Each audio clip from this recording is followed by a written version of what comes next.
What's going on, Underground Nation? Tonight, we're diving beneath the surface where stories are raw, voices are unfiltered, and truth doesn't ask for permission.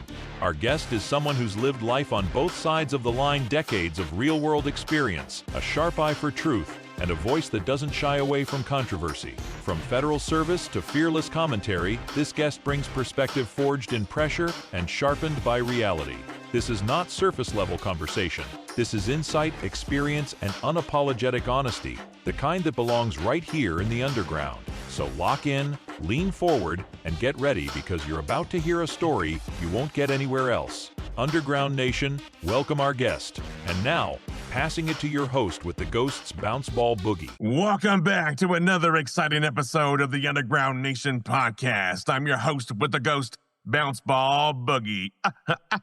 Tonight, we got extraordinary guest whose story will keep you on the edge of your seat. He spent 26 years as a federal ATF special agent, living undercover, taking on repeat violent offenders, gang members, armed drug dealers, and home invaders. He's walked through danger most of us can't even imagine and lived to tell the tale. But he didn't stop there. After retiring from law enforcement, he invented himself as a prolific writer and podcaster with nearly 80 short books on Amazon, including his gripping autobiography, ATF Undercover.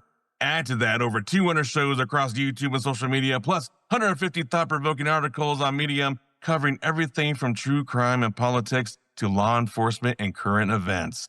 This man is a storyteller, a truth teller, and someone who's faced life and death moments and come out with wisdom to share. Family, get ready. It's an honor to welcome to the hot seat, Ignacio Esteban. Ryan, thank you, brother. Good morning. That's a great intro. Thank you for joining us. Yes, well, you deserve it. I appreciate it, sir. That's awesome. That's one of the best intros I've had. And I've done quite a few of these podcasts, man, and that's up there for an intro, man. Normally it's like, hey, Ignacio's going to tell his story. What's going on, Ignacio? Awesome. Well, I try to set the bar high.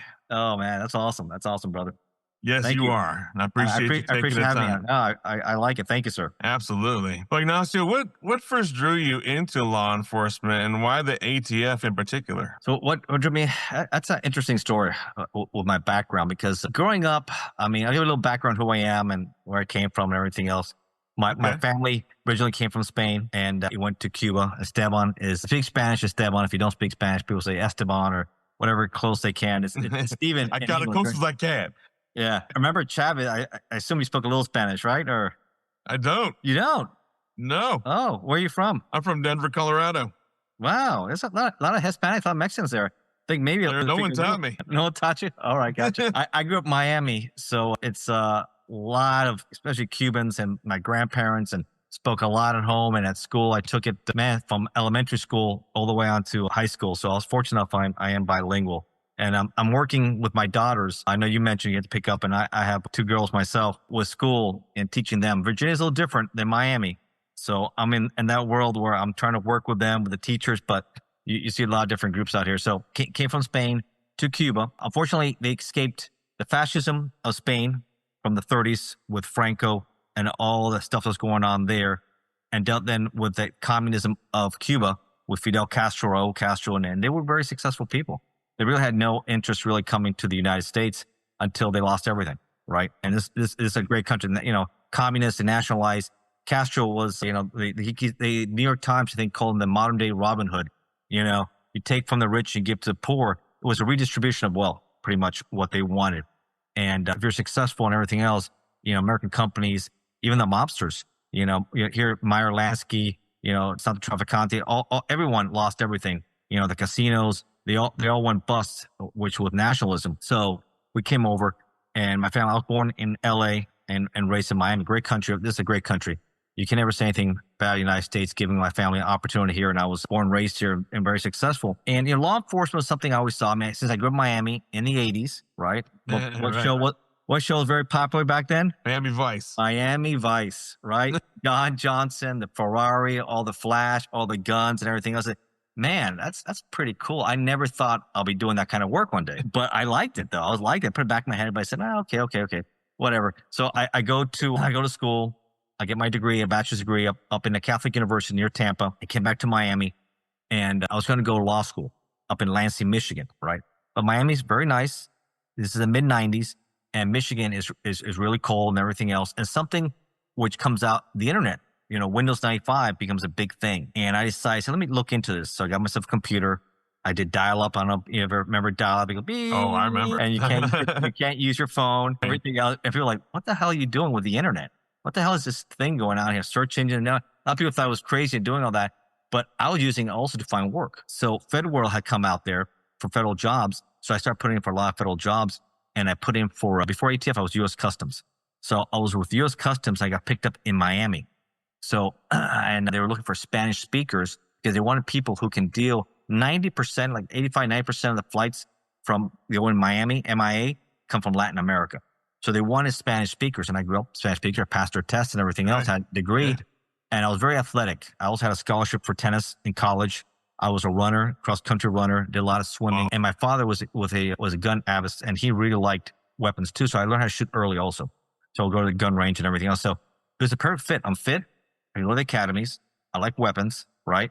So it made sense with customs. I said, okay, you know what? Instead of going to debt with law school and spending, and back then, mid-90s, I'm looking at least another 25, 30,000 a year, at least 3 years. That's a lot of money right here. Or I can start making 100,000 a year, right? Because with customs, you get a lot of overtime. They give you a lot of overtime. So that was a big perk there. And even back then, you would get paid for travel and everything else. So I put in for it, went to the academy, got picked up, passed everything else. And I went from being a guy who was about to go to law school to the front line of the war on drugs right there, because Miami at the time would make some of the biggest seizures of the country, right? So, so one thing I wasn't prepared for, I mean, that mentally, I'm ready to do that. I'm ready for the seizures. I'm ready to combat. I wasn't prepared, and I was in my early 20s. What I wasn't prepared for is the corruption I would see. That'll be troubling. And I'll tell you a quick story about that. It made big headlines around the world because Miami's big, and Miami is America. What big seizures, big problems. You'll see, and when you have guys who are supervisors, who are corrupt, who are working for the cartels, who are when you're supervision. So I'll tell the story. There's a little airport. Those who know Miami, have you ever been to Miami or no? I haven't. You haven't been to Miami. Miami's a crazy city. You should go out there, enjoy it. But go in the wintertime, it's not as humid, and it's not hurricane season, so you don't get stuck with a hurricane or something and ruin your vacation. But enjoy it in the wintertime. You're freezing in Denver. It'll be like 70 degrees in Miami. Yeah. That's not bad, right? Sunny beaches. Not at all. South Beach, you have a pina colada or whatever drink cocktail you like, and you'll be on the water. I'll take it. You'll take it. Okay. So Miami, so you have Miami International Airport, and you have like these little airports we have to clear also. And this was a smaller airport where you see a lot of small flights. Something that come internationally. It was called Kendall. It was called Tamiami Kendall Airport. So a custom official would have to clear those flights also. So he would go on the weekends, and he would clear it using local police department, like the Hollandale Police Department, to clear a load that came from Colombia or transshipment country of, let's say, 200 or 300 pounds of cocaine. Illegally clear it and have the local cops escort it to a warehouse nearby. So he's smuggling in 200 or 300 pounds. So he's pretty much a co-conspirator drug dealer out there doing that. Unbeknownst to him, someone had, I guess, cooperated. Internal Affairs already had that whole facility wired up. So they had him wired up and everything, videotaping when he's coming in there, clearing the flight with 200 or 300 pounds of cocaine and using the locals authorities, to transport that product out there to a warehouse. So that to me, when he got busted, when I saw it happening, because I used to see him, work with him, and I noticed at the end, before he got arrested, he looked a little uneasy. He looked like something wasn't right. And unfortunately, we'll find out why. And there'll be others that get caught up also who are working, who are also doing stuff like that. So imagine that you're working in your early 20s, been in the job less than a year. Guys you're working with are now, internal affairs come in, the agents come in, and they go in and arrest these guys at the airport. They put belly chains, handcuff them, and they're being escorted. Guys you used to work for the day before, now they're being, escorted all around the airport, be taken away. And you're like, man, that's, and it's not talking about like little stuff. You're talking about hundreds and hundreds. This is a big deal. He probably made about $500,000, but was your freedom worth it? No, it's not worth it. Anybody thinking, man, maybe this is a quick way to make some money? It's not worth it, man. It's not worth it to go out there and go to these facilities and that's it. You're going to spend a lot of time out there. And then you'd be shamed. And the Miami Herald had the headline, Tainted Badges. I remember. Tainted badges, man. These guys were, they violated public trust, right? They go in there, taxpayer dollars to do the right thing. And so they're cashing in, helping the people we're trying to put away, putting more product, poisoning the streets of our country. Man. So I see that. That catches my attention. That's bad enough.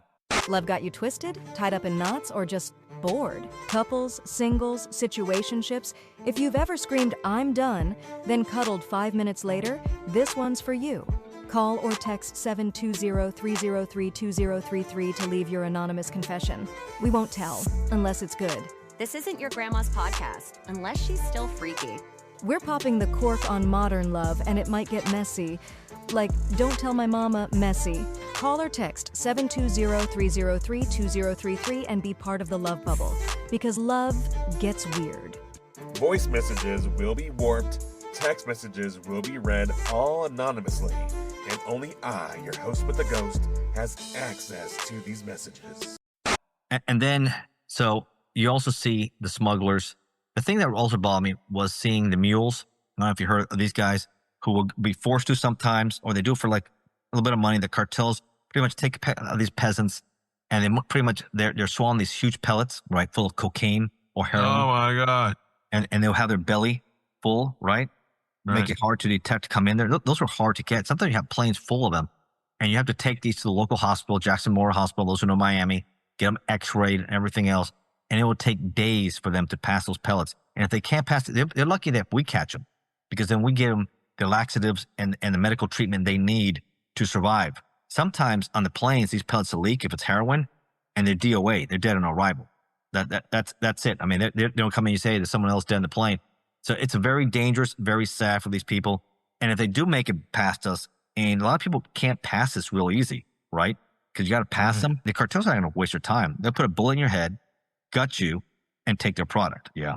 Those are things you open your eyes to, and you're like, man, I was a guy that's about to go to law school. And you're saying corruption, drugs. You're seeing a lot of things, and people use your kids to smuggle. Sometimes they put the drugs in their shoes. They're kids. Yeah, it's awful. It's just whatever people do. I know the situation is bad. Sometimes they're forced to, and sometimes it's necessity. But no excuses. These are laws, right? That's right. You're going to be put away for a long time, and you're going to get some serious time. Take away from your kids and everything else. It's horrible. That's horrible. They're not even thinking about that. Yeah. So, and then I joined one of their elite teams. That's when I was working passenger processing stuff you would see. I would join the SET team, the contraband enforcement team. And that at the airport and the seaport, like I said, would make some of the biggest seizures in the country. It wasn't uncommon from Guayaquil, Ecuador, transshipment country. Sometimes we would get the drugs from Colombia. They go to Ecuador or even Ecuador directly. That was the quickest way to get drugs into our country. Big 747s, right? Full of cargo. I mean, these flights are here like 5-6 hours. And the ramp workers, I knew that's going to be corruption. There's a lot of corruption. This kind of product that doesn't even get checked in right, it gets stolen right through the back door. It gets loaded off the plane and off it goes right to trucks who are waiting for it. I mean, that's really bad. And some of the seizures we would see in the huge groupers or bigger fish are coming in, you get a block of ice and you can stir a kilo of cocaine right into it. Oh my gosh. Hundreds and hundreds of pounds. Hundreds of pounds we would seize. Lots of it. Sometimes it'll be in the stems of flowers. Stems of flowers? They just fill it all cocaine, full in the stems of flower. I mean, imagine 747s like that, full of it. Full of flowers. Full of flowers, and you got to find the ones that are full of cocaine. You try to X-ray it, but sometimes you can't do it, and even the dogs can't even pick it up. That's how sophisticated these guys were in the mid-90s. Things got different now with the fall of the Medellin cartel, the Cali cartel. Now it just goes to the border. Right, the Mexican cartels have taken over.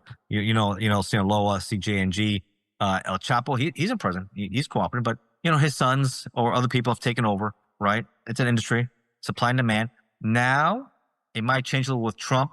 He called them narco-terrorist organizations. We got the CIA involved, Department of Defense involved. You saw drone strikes. You saw what happened in Venezuela, right? With that boat full of. We're not playing anymore, right? Now it's a different game. It's not about we're gonna have to arrest you, then bring you in, Mirandize you. Now it's game, set, match. Boom, we treat them like terrorists. Man. It's a different game with Trump now. Different game. Yeah, I think Maduro's in deep trouble. I think Maduro, if you know Venezuela and what's going on there, he's become a major narco himself, conspirator working with the FARC. We should be called the FARC. Other groups in there. He was a communist, and I do a little politics, but he was a communist that now became ultra capitalist. Right? Because these guys are super rich. These narcos become super, super rich and they make a lot of money. And he feels the heat because, he stole the election. He's not the real president. He's a dictator of Venezuela. And he's been indicted. He was indicted in the Department of Justice. for being a narco-terrorist dictator. Conspiracy. So he's in trouble. He might be another Noriega. If you guys know a little bit of history, look at what happened to Noriega in the late 80s with the United States out of Panama. Also, same thing. History repeats itself. Also, a narco there was indicted. U.S. comes in there, picks his ass up. He goes to Miami and spends the rest of his life incarcerated. Maybe Maduro will be in the Supermax next to El Chapo. We'll see what happens with him. Chapo Guzman, he's another one there. So yeah, he was out here in Colorado locked up last time I heard.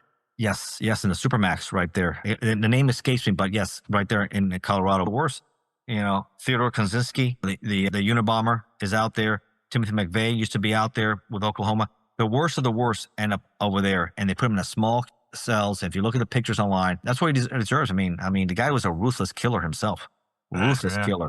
Yeah. All these guys are ruthless killers that go up and they to be good. He said, remember Sean Penn and Kate Castillo when they went to the mountains in Sinaloa to interview El Chapo, right? When he was the most wanted man in the world, right? Yeah. After he escaped like the third time. What a joke, right? Big joke. He had the tunnel being built for months. Everybody knew about it.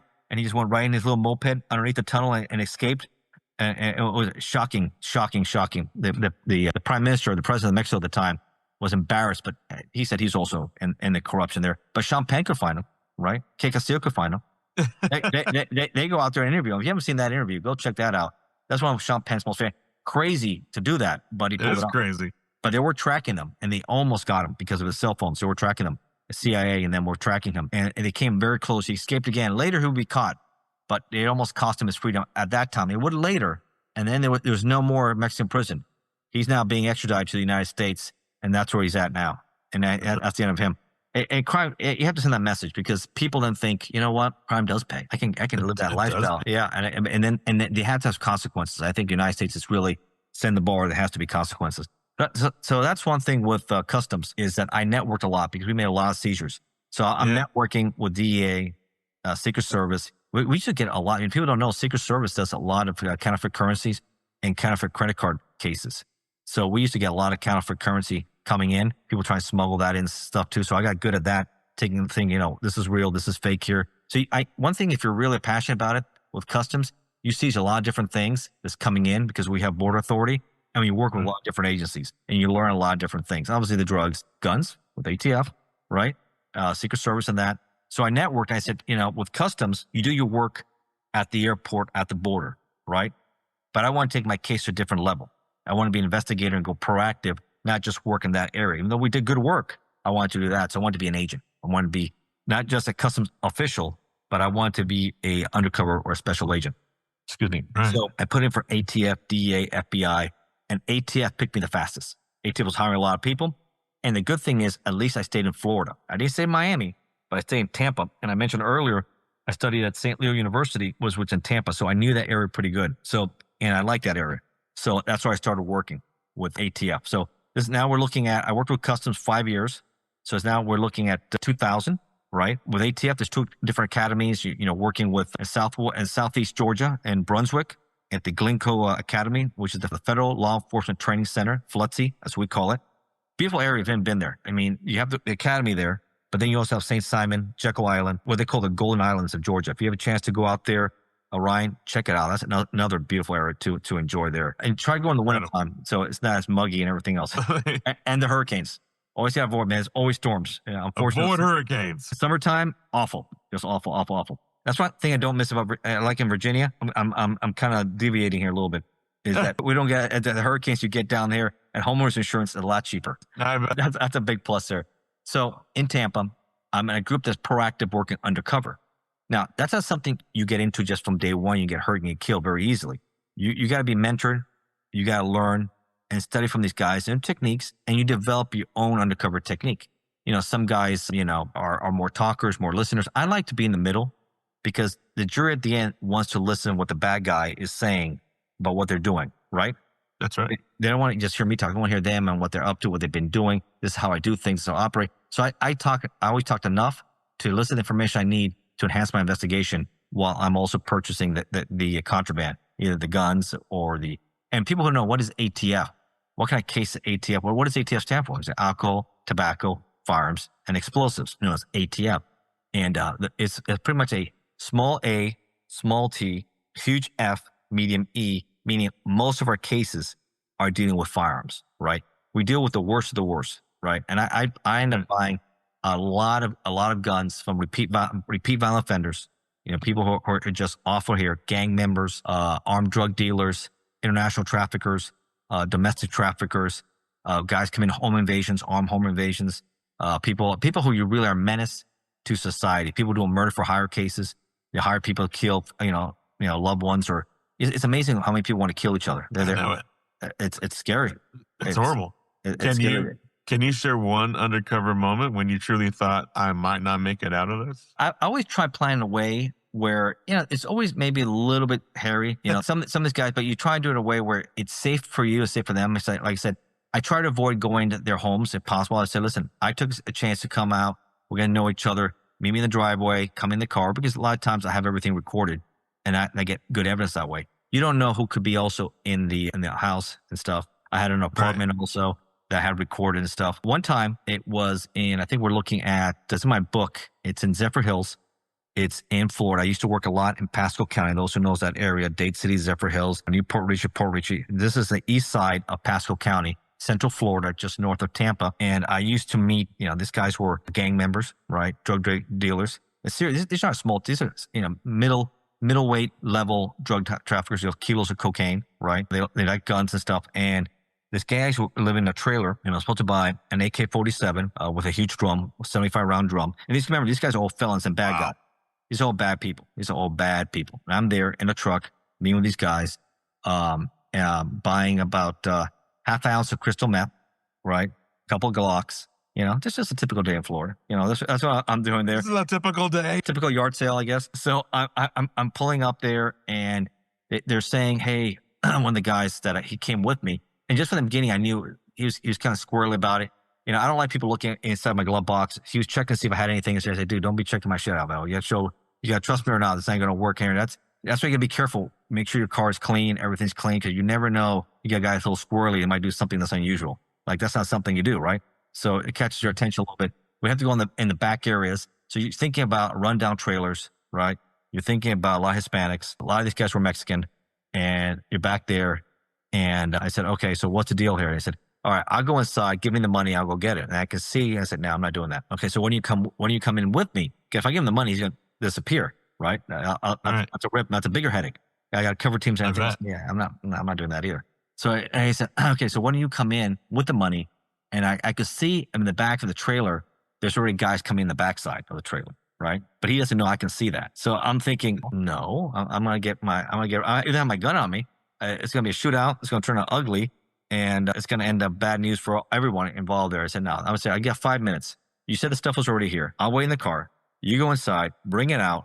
I don't want to meet anybody. I'll give you the money," because he's already a career felon. And about 5-10 minutes later, a little minivan, I think it was a Honda, pulls up, and a guy pops up, gives to him.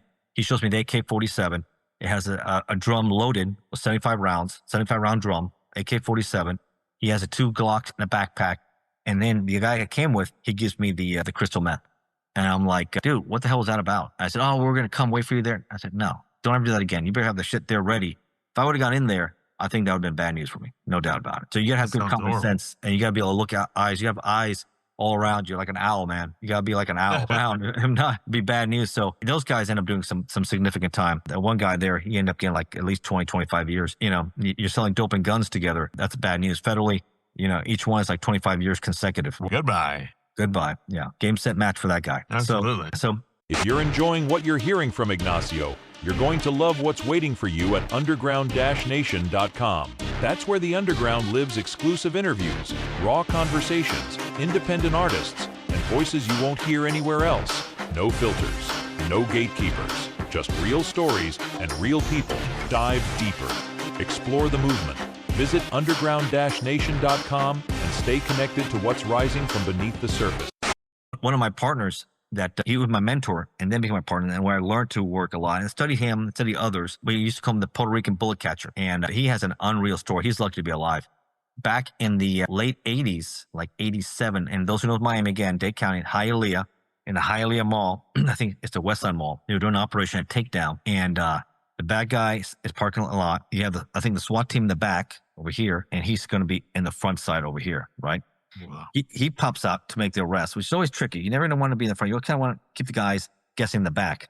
He pops out here. The bad guy has a SIG 9mm, Sig Sauer 9mm. My partner has a SIG, or my mentor at the time, agent, has a SIG 9mm. And when he goes out, pull his gun out, the guy shoots at him, and the bullet goes right into his barrel. Right into his barrel? Yep. Look it up. You look it up. The Miracle in Hialeah. The Miracle in Hialeah. He became famous because he was also a master, a black belt martial artist also. And Ripley, believe it or not, did a special on that later, and some other ones here. You look at the Miracle in Hialeah. 1 million. But if this gun, he's like, you can only do that once. You can only be catching like the Matrix, catching bullets with your gun so much. Yeah. Look where that's at. Right. Bad news. Bad news. Horrible. Yeah, but that's right. He couldn't clear. Nothing was working. But the SWAT team was there, and he had glass on him and all that, and they took care of business on that guy. So very, very, very, very lucky. Absolutely. I mean, how do you process living so long in the world of violence and still find balance afterwards? Yeah, that little PTSD there, nightmares, waking up, thinking about that round could have gone anywhere, could have been caught. I mean, that's just, yeah. And you can look that up there. check it out. Yeah. The Puerto Rican bullet catcher there, Miracle in Hialeah, ATF agent catches a round being fired at him with his gun from the bad guy's gun. That's Miami, man. That's craziness in Miami. Stories like that all the time. People wrote about it, talked about it. It's very lucky. So I learned a lot from him. We became very close, good friends. My background, we spoke Spanish also. That helped us doing undercover. I spoke a lot of Spanish. That helped me also working with him. So that was part of the whole process of becoming a good undercover and working. And like I said, I told you that one story there. I had an undercover apartment, meeting with guys coming into my apartment, having it wired up. But you have cover teams, but you got to be prepared because by the time they get there, it could be too late also, right? So you got to be right to deal with these guys. And, like I said, the worst guys, I got a lot of satisfaction, Ryan, putting in these guys. Remember, I grew up in Catholic schools, right? I'm being these hardened criminals at their own game in their own backyard, right? These guys aren't rookies. These guys are repeat violent offenders, the worst of the worst. And I played a role where, I'm a mid-level player. I'm working for these people. I'm looking for these guns. They're supplying me these guns. I'm also buying drugs from these guys, and they're all in. I never had someone say, "Oh, you're a cop," or you're worked for the feds or nothing else. It was like all the way to the end, every case, and I had a prosecution rate of a 99.9%. Wow. Yeah. And the only case I lost wasn't my fault. It was someone else's case I was working with, and I'm helping them at trial, and there was some issues at trial. So it's pretty much when I'm doing the case, I'm the case agent, and I'm the undercover, and I'm dealing with people who are predisposed. This is what they do for a living. And I get the evidence well, like a movie. I always like to present it to the jury, have comfortable, like a movie. You see what's going on, clear video. You see that what they're saying, what they're doing. This is what I've done, and that way they feel good when they deliberate and they make that decision. This guy is guilty beyond a reasonable doubt, way beyond. So that I enjoy doing. It's not an easy job. It's not for not for everybody. No. Not for me. That's for sure. You got to have. It's also frustrating when you try and do the best you can, and you may have a bad prosecutor. You may have a bad supervisor, a bad boss. It doesn't make it easy for you to do your job either. So I always said, it was a motto I've always said my entire life. People who know me said, the bad guys, believe it or not, were the easy part. The hard part was sometimes management and dealing with finding good prosecutors to do your cases. Because that's a key element. It's three parts you have to really deal with. You got your part, you got to deal with the supervisor that lets you green lights things to be done. And then you got the prosecutor that has to finish the job. Right. If you do all that work and doesn't get prosecutor right, and they muck it up, then that's too. But what if the prosecutors are crooked? Yeah, you got bad prosecutors too. You know what you see also? Prosecutors, they're just lazy, inept, incompetent sometimes. I had some good ones. I worked some real good ones in Central Florida, but then you have ones who really, some of them just want to do a job for like 3 or 4 years, get familiar with the system, and then work for a defense attorney so you know how to exploit the system. What the heck? Man, it's 26 years. I'm glad I'm now. So what am I doing now with my life? Well, I wanted to ask what made you decide to start writing after retirement, and why short books specifically? Yeah. It's just like I didn't want to spend a lot of time writing a lot, and then the book was a dud. Or it was, you've seen people who spend I spent a year writing, and it's just no interest in what I wrote about, right? So you write a lot of short stuff. It's amazing all the different people you can, speak to, and I spend effort working this one. Sometimes you're passionate about something, you may lose that passion, right? So Yeah. I've always had a passion for writing. Those who like to write, maybe you have a lot of your viewers at home that like to write. I'm a very disciplined guy. I like to have a good schedule. I like to work. Obviously, I started with my autobiography and did also politics. And I don't know if you can see the poster behind me or not. I You see it. Yeah. Oh, ATF Oh, yeah. Undercover. And I almost called the book actually The Accidental Agent based on everything I was telling you about earlier. My life almost went one way, but because of the internet and customs, it went a completely different way.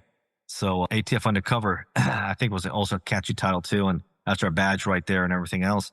So writing is something, you write a lot of reports, obviously. I spent hours, on the street. You also got to document everything. You got to be good. You got to be a clean, effective writer. Right, that's extremely important. And I really enjoyed doing mostly nonfiction, but I do some fiction too. I do write occasional fiction, but I do like to write about politics, true crime, especially when you see all this horrible, heinous, stuff going on. Oh no, did you see that horrible girl from Ukraine that was murdered on the train in Charlotte a few days ago? Oh, yes. Yes, I saw that. Those are the kind of things I had to write and talk about what went wrong. That should never have happened. A guy with those are the kind of people we deal with by ATF. Those are the kind of psychopaths that we take off the street. When you look at the video, the guy is just like, I don't know. He was like plotting on there. He's thinking about it for a second. He has a history of schizophrenia. He has a history of mental health issues. He had a history. He should never have been released. He should have been incarcerated. And that poor girl who comes, she's a Ukrainian refugee, 23, all life in front, 23 years old, right? Young thing, just came back from work. And that guy just snapped and just stabbed her right in the neck 3 times. And she bled to death there. And I felt horrible that no one helped her. You see the picture? They just sat there and I understand the guy's knife, but 911 doing something, helping her. But I know you probably thought maybe these guys, but that's why I always say, how they left sometimes, or people who are against having weapons and firearms, you can use knives. You can use anything you want. You're going to ban all the knives now, right? Right. Guy had a knife. He stabbed. I'm surprised. He looked like he's really crazy. They arrested him soon after that. If someone's armed there, they would have stopped him. Right. Yeah, that take care of that. I believe in Second Amendment right, protecting yourself, defending yourself. It's not the firearm, and this is a guy who's an ATF agent who enforces law 26 years. It's the people who use the trigger pullers, right? The bad apples. It's not the gun. It's just an object. Most people have weapons. I have a lot of guns. I have a collection. I like different weapons. I think I sent you some pictures. I don't know if you have them all. And you can see them also. You can see my pictures on Facebook or on LinkedIn or on Amazon or, whatever else you want to find me, medium.com. And you can see other stuff I have, but it's important to be able to protect yourself. Nothing's worse. And I did a little more writing about serial killers and some of the worst monsters in our society, right? You can see some of the books I wrote about Bundy, Dahmer, John Wayne Gacy, and these guys. These are all monsters, the gateway killers, people coming in your house, home invaders, right? Nothing's worse. You can't defend or protect your family, and you're seeing horrible things happen to them, right? At a minimum, keep something to protect yourself in the house and in your car if you're allowed to. Try to get a concealed weapons permit. Obviously, that's important. That way you don't get carjacked. Carjacking is a big problem. You have a nice car, these thugs want to take it, right? Yes, they do.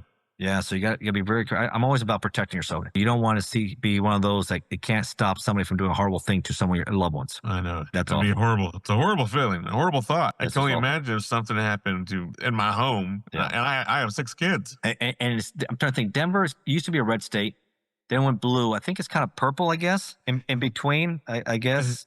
Well, last time I checked, it's been solid blue for a while now. So blue, and you would think being in the West, people want to have their guns, protect themselves. You guys are isolated a little bit out there. And you want to have people have a quick response. Maybe in Denver, you're okay. I assume you're in Denver or no? Yes, I am. Yeah, I've been in Denver a few times, but a long time ago. Now it's just pretty much going through the airport. But they do have a nice airport, though. I'll give you that. Yeah, it's fun. It's a fun airport. Yeah. So many mysteries. Yeah. Oh, yeah. Skiing is something that I would like to get more into, right? You guys have some beautiful locations out there. Beautiful. Vale, right? Yeah. Breckenridge, right? Some nice spots out there. Well, if you ever come skiing, you got to come pick me up first. You got it, brother. You got it. I'm more of a skiboarder, snowboarder. Snowboarder, gotcha. I'd rather snowboard and ski. And I never done snowboarding. Pretty cool. It's fun. Yeah. Oh yeah. Cool. I've seen it before, which is nice. But I'm nowhere good at it, but it's fun. Yeah, the only water skiing here, especially in Florida, of course, you see more water skiing than snow skiing. Yeah, that's a big thing. I wanted to ask you, Ignacio, you've done over 200 shows. What has been your most impactful interview or conversation so far? Impactful. Yeah, I think they're all. I try to tell different stories, and I think I also did a weekly show. Maybe because I do a weekly show, and we took a little break here. And those who may watch reality TV shows, William Steele from your roommate, him and I got really close, and he saw me through one of the shows, and I also did a pretty good show. Shout out to Hollywood Wade from Crime Entertainment. I did pretty good shows with him and Matt Cox and others. I just try to talk about what's going on, life lessons, and learn. I learned a lot. Obviously, I was law enforcement, but doing these true crime books, biker books, organized crime, the mafia, you learn about how you can't expect other people to save you, right? Can't expect the police to come and save you when you got bad people in your home, and you got to be able to protect yourself. My advice to everyone is try to do some basic things. People say, I don't like to leave the lights on at home at night. You should do it. Make it uncomfortable as much. Don't make it dark. Don't leave the windows open. Don't make it easy. For these are the things these guys talk about, what they look for, right? The Golden State Killer said, I liked homes that it was dark, high bushes, right? And the windows were open. And I knew there was no alarm and no dog. Man. Right? Yeah. Well, I mean, how long was he scoping that house to even know that? There's no dog inside. Yeah, they do surveillance. Yeah, they do. These psychopaths, if they're serial killers, murderers, they do weeks of surveillance. And they find the right community, the right neighborhood, and the right location where they're going to. People think, this will never happen. No, it happens everywhere. You look in this country, it's happened. I think in Colorado, Bundy killed quite a few also in Colorado, in Utah and all that, until he got captured in Florida. He was executed in Florida. Dahmer, man, he suffered a horrible death in Wisconsin. He was killed by another inmate, a schizophrenic himself, who shoved the broomstick, I think, down his throat. Right? Yeah, right. All right, so there's a lot. I think that's a lesson I think people need to learn. I suggest leave the lights on, close your windows at night. Yeah, you should lock them. I know you kind of maybe leave it by the fans, keep the bushes trimmed down. And even if you don't have a dog, put signs around that says you have a bad dog. I used to do that little trick. Bad dog signs everywhere. And leave like a big bowl, a big one, right in the front. Yeah. Not a little one, a big one. So they think, this Cujo will come in and chomp on me. And yes, he will. And now, I personally take a step further. As a retired ATF agent, right? I like security system, right? I know it's more expensive, but get the cameras, the monitoring system, the whole 9 yards, where it sets it up and gives you a heads up. Because at least if you're on the second floor, at least you have some time. Grab your weapon, grab your gun, and don't keep it somewhere locked in a safe, right? When a guy's coming up quickly, right? And you got to punch those numbers, your heart's beating and it's not opening, right? Yeah. That's not good for you. That's not going to help you. That's not good, folks. That's not good. Anxiety, heart's pumping. And this psychopath has done this 100 times, right? He knows how to kill. And be sure you're competent. Nothing's worse than you never fired it. Your pistol, you're not sure how to load it. Be sure you're competent and you know how to use it and be confident with it, because that could also be a problem. They take it away from you, and that's bad news also. That's horrible news. Yeah. So life with my own weapon, that'd be horrible. Yeah, it happens a lot. You see the videos, go online, you hear these horror stories, or you see the people who are calling 911, saying someone's in my house. You've probably seen these. And the person's coming in, and that's her last moments on earth because the guy's going to take care of that. It's horrible. Yeah, just like that poor girl. Just look at that video. If you haven't seen that video of, I think her name is Zaruska. I'm mispronouncing her name because it's Ukrainian, 23 years old. War-torn Ukraine, right? People who maybe not know, Russia invaded Ukraine unprovoked. It's a horrible situation with Putin. Thousands of people die weekly in the conflict. It's an awful situation. They have a right to be a sovereign, peaceful nation. She escaped that to have a better life. Charlotte, North Carolina. You'd think Charlotte, North Carolina, safe place. It was. She died a horrible death. She deserved better. Horrible. She deserved better. It was horrible. It was a horrible, horrible video. So what I like talking about, I like giving people a chance to protect and give them just common sense ideas to protect themselves. And obviously, you have your dog. Your dog is also a good asset. Dog would make noises. Dog will protect you. Give you that extra moment you need. So those are good, smart things.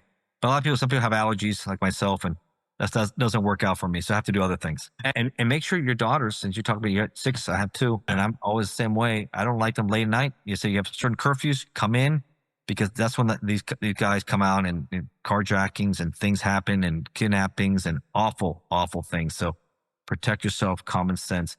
Tax season is open, and so is the hunting season for identity thieves. While you're focused on filing returns, checking refunds, and getting your paperwork in order, Criminals are working overtime trying to steal what doesn't belong to them: your identity, your information, and your peace of mind. Identity theft isn't just a hassle. It can cost you months of stress, frozen accounts, denied refunds, and thousands of dollars to clean up. And most people don't realize how exposed they are until it's already happened. That's why identity theft protection matters, especially this time of year. It's about early detection, monitoring, and having someone in your corner before a small problem becomes a major one. If you want to learn how to protect yourself and your family, reach out to us directly. Send an email to ugnpodcast@gmail.com with the subject line Identity Theft, and a representative from Underground Nation will get back to you, because protecting your identity isn't optional anymore, it's essential. Unfortunately, and I don't know why they do this in Virginia. I'm not sure if Colorado's the same way. I know they're not of age to have a firearm yet. Some states it's 21. That's 18. I think if you're old enough to vote, you're old enough to go in the military, you should be old enough to have your firearm, protect yourself. Is the pepper spray. You still have to be 18. I'm thinking, they don't let young females under 18. I mean, you have a license to drive. You have a license to do things. You look at the gas station stops. I tell go in the day, a lot of females get kidnapped at convenience store and gas stations. And they say, okay, you don't have the whistle or whatever. That's what I tell, pay the pump and go, but don't go in there. That's what a lot of bad things. So there's a common sense you have. They don't even want you to have pepper spray. They should be able to defend themselves, at least something. And they say they have to be 18. I think that's ridiculous. Some of the laws really just don't understand. People have to be protected because criminals do not follow laws. They will never follow laws. You can have gun-free everything and say, you know what? They don't care. They're still going to kill and come in. Right. What you're doing is you're victimizing us not to protect ourselves because the police can't come. Anyone has as many as you have, you're still, if you're in the rural area, forget it. You need to have protection. And even if you're in the city, it should take like 10 minutes or so.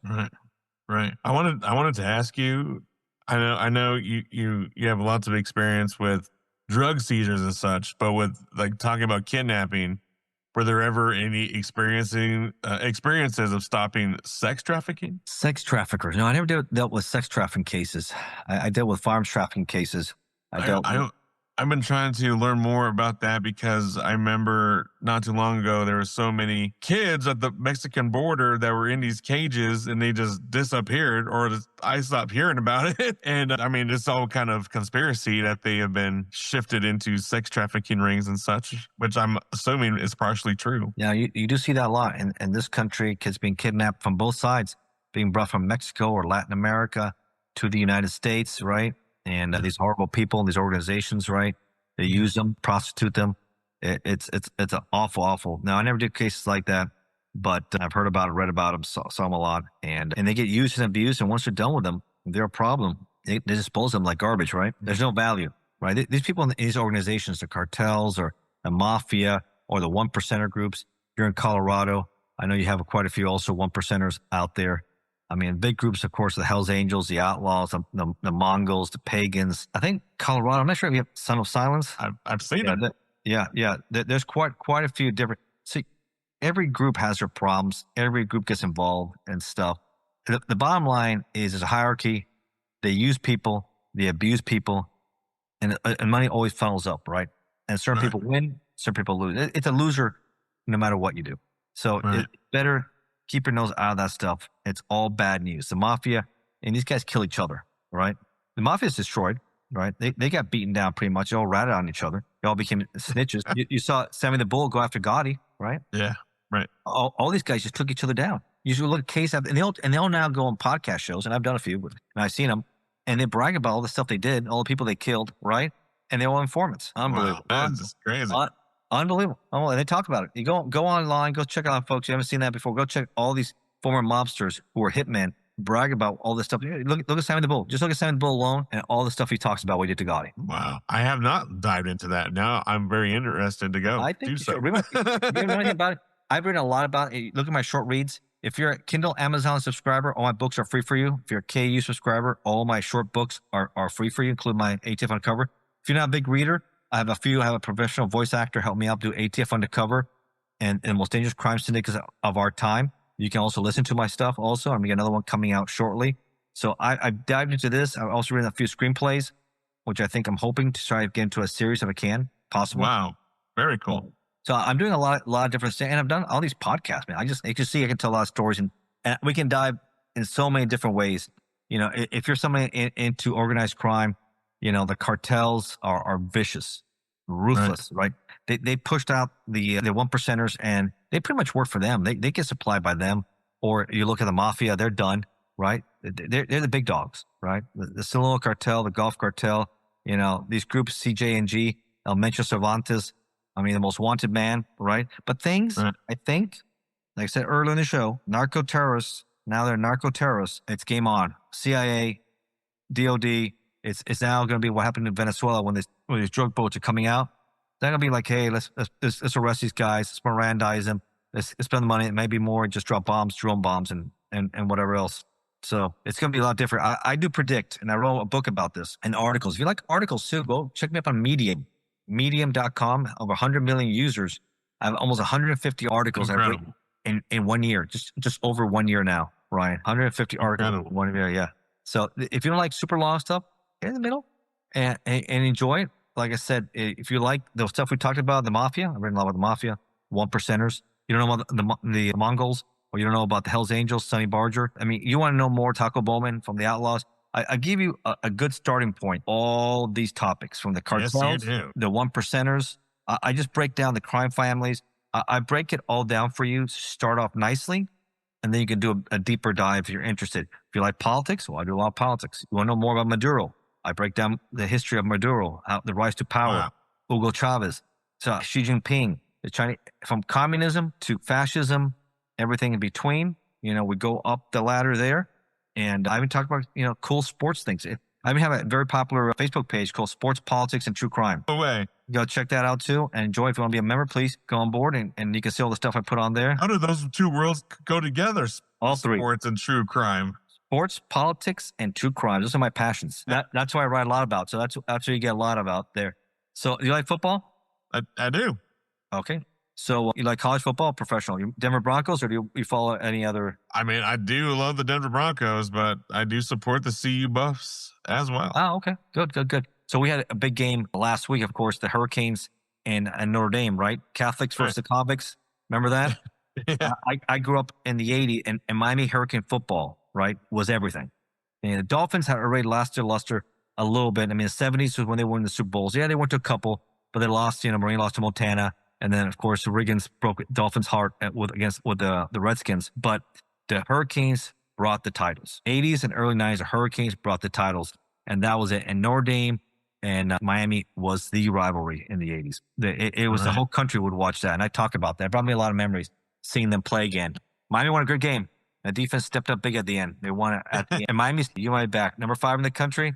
A lot of people think they should make the playoffs this year. And once you make the playoffs, finally they have a decent playoff system. I never liked the old system. I like what we have now. I think we can. So like I said, you like all that stuff? I talk a lot about that stuff too. So I go sports, politics, and true crime. So, and I should also add organized crime to that. Absolutely. Well, very cool. I definitely cannot wait to dive further into all these different articles and videos and podcasts that you're just putting out to the world, and now possibly TV and film. Hey, if I ever get a chance to try out for anything, please let me know. Oh, for sure, man, for sure. And check out Bill, man. If you like a reality TV show, man, he did a great job. You haven't seen that? It was the #1 show on A&E for a year and a half. Inmate to Roommate. Man, he does a good job there. And we do a great show, weekly show. It's William Steele, Ignacio Esteban. Check us out on Rumble, YouTube, on any other platform. Those are the two big ones. And it's a good show, man. We talk a lot of the same things we did here, but, it's on a weekly basis. So things are going on at the time. Wow, incredible. What's the name of the show? It's William Steele True Crime Podcast. Got it. Very cool. Every week. Yeah, we had it for a week. We took a little break, so hopefully we'll get back at it. But we did it for almost 2.5 years. Wow, incredible. Yeah, that was fun. I hope we get back at it because for me, like I said, I like doing the shows, and mornings are best for me. So I like doing the shows in the mornings. Yes, I could tell. I had to prepare myself for this. I'm not normally a night guy. Oh, you're a night guy. See, my family, man, extracurricular activities keep me busy. Yes, absolutely. Absolutely. Ignacio, how do you want your legacy to be remembered? As an agent, a writer, or a voice for truth? I'm hopefully they remember me as a good person that did the right thing and did the job right.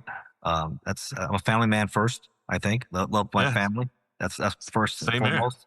First and foremost. And I always try to treat people I've always been a guy that always gave people the benefit of the doubt, help people out. That's one thing I did with Bill. I've been in redemption, help his situation there, and help rebuild people and their lives. I love passion for writing. I love the passion of storytelling. I do enjoy the work and satisfaction I did putting these bad people away. And anytime I can help and point people in the right direction, I think the most important thing is for people to understand the importance of being able to protect oneself. Yes, absolutely. If you can't protect yourself, if you expect others to help you, that's bad news for you. It's going to be bad news because it's not going to happen. Police take a while, and it's not good. Oh, I know. They take 10, 15 minutes just to get here. Yeah, easy. And the police department is 3 minutes away. Exactly. Maybe they're out on a break or something. So it happens. Yeah, absolutely. Well, I've been wanting to do more writing and get on a professional level. I just don't know how. So I've been carving my own lane in the podcast because I know how to do that. That's excellent. And how long have you been doing these podcasts? On and off since 2015. Oh, wow. So you were an early bird on that because a lot of people are late to this game. Well, I was actually telling someone the other day, they asked me, how long have you been podcasting? I said, technically all my life. I just didn't know it was called podcasting at the time. You just had shows going on? Yes. Well, if you remember from Home Alone back in the day, he used to have the little recorder and he would talk into it. That was my very first. Oh, gotcha. That was my very first experience of recording my voice in a podcast without even knowing it's a podcast. Yeah, I know you have a great voice too for it. You got a good. It sounds like a radio voice, which is phenomenal. Absolutely, it gets people engaged and talking and doing everything else. But podcasting, I've been doing this for like 3 years, maybe 3.5 years, and it started because of my writing. People saw it. I was on Facebook. People said, "Hey, do you want to do the show?" I started with Hollywood Wade and Crime and Entertainment. Go check. That's a great show too. I enjoy Crime and Entertainment. I've been there like 10 times. So you can check that show out and all different topics and stuff. And he also loves, obviously, crime, but, one percenters. So we talk a lot about groups and the mafia and cartels and everything else. So there's a lot of cool shows out there. And I just did a lot of them. And I maybe even more than 200, to be honest with you, because with Bill, I did a lot. So maybe it's 300 by now. Because you check my name out. You Google my name, Ignacio Esteban, and you're going to see all the shows I've done. And and I did. And I enjoyed it. Oh, thank you.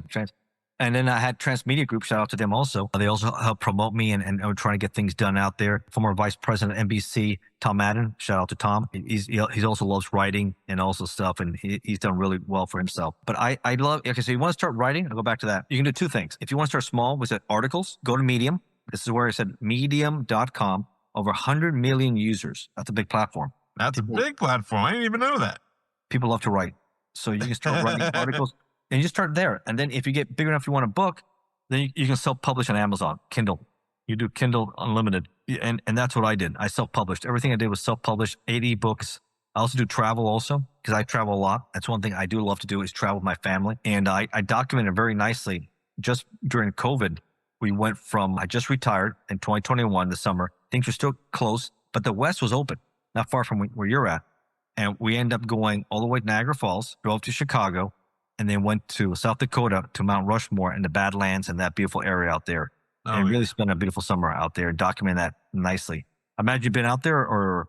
Oh, yeah. I sure have. I love that area. So we had a really nice time. Then we drove back and everything else. I think we went to even Wyoming and Devil's Tower. I don't know if you've been out there. I have. Beautiful. Yeah. No, it's gorgeous. So I encourage those people who don't know the country to go out there and explore it as much as you can, enjoy it. And then international, I also do a lot of international travel. We just came back from Rome for the Jubilee. For Catholics, it's the Holy Year, every 25 years. And it's the first time we have an American Pope. Right. That's historical. Yeah. Pope Leo. Yes, it is.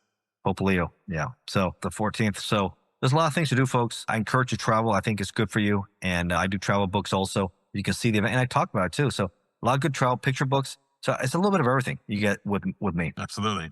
So there you have it right there. Go look him up, Ignacio Esteban, right now on Google, and you can see all of his work, and you can start clicking around and start following and get engaged. Thank you, man. You're absolutely welcome. Thank you. Underground Nation, you just heard from a man who has lived undercover, faced down danger, and turned his life story into a powerful collection of books, podcasts, and articles. Make sure you go support him. Grab his books on Amazon, check out his articles on Medium, and tune into his shows across YouTube and social media. Hit that like, follow, and subscribe. Stay tapped into everything Ignacio Esteban is building. And don't forget, hit us up at www.underground-nation.com and search for the Underground Nation podcast on your favorite platform. Leave us a review take a snapshot, send it in for us for a shout out on a future episode. Until next time, this is your host with the ghost of Bounce Ball Boogie, reminding you to stay real, stay safe, and stay underground. Thank you, Ignacio. Yeah, man. You done recording?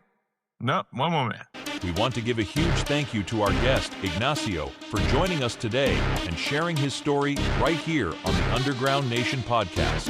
If this conversation hit home, don't stop here. Visit underground-nation.com and dive deeper into the movement. And don't forget to pick up the latest issue of Underground Nation magazine, physical copies printed and shipped straight to your doorstep. Because it's cool to hear the underground, it's great to see the underground, but wait until you hold Underground Nation in your hands.